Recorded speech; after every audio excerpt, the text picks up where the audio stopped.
Hi guys, welcome to our channel. So ఈరోజు video వచ్చేసి శనగపిండితో పకోడీ అనమాట. సో మా అమ్మగారు చేశారు. సో అందుకే మీకు ఒకసారి చూద్దామని వీడియో పోస్ట్ చేస్తున్నాను. సో ఆల్రెడీ పిండి కలిపి పెట్టారు. సో ఒక టీ గ్లాస్తో 2 గ్లాసుల శనగపిండి వేశారు. అందులో కరివేపాకు, అలాగే జీలకర్ర అండ్ అలాగే ఉప్పు అండ్ ఆనియన్ వేసి కలిపి పెట్టారు. సో మీరు కూడా చేసుకోవాలి అనుకుంటే ఇలా ఈజీగా తక్కువ టైంలోనే ఈజీగా టేస్టీగా చేసుకోవచ్చు. ఒకసారి ట్రై చేయండి, చాలా బాగుంటుంది. సో పిండి కలిపిన తర్వాత స్టవ్ ఆన్ చేసుకొని ఇలా ఒక కడాయిలో పిండికి సరిపోయేంత ఆయిల్ అనేది వేసుకోవాలి. దాని తర్వాత ఇలా పిండిని కొంచెం కొంచెంగా తీసుకొని పకోడీలాగా వేసుకోవాలి.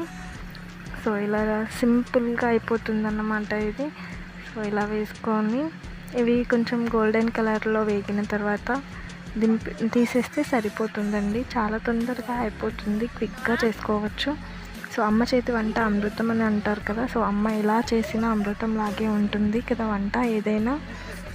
సో మా పిల్లల కోసం చేశారు, స్పెషల్గా నా కోసం కూడా కాదు. సో మా పిల్లలు అయితే చాలా ఇష్టంగా తినేసారండి. సో అమ్మమ్మ కదా, అందుకే చేసి పెట్టారన్నమాట.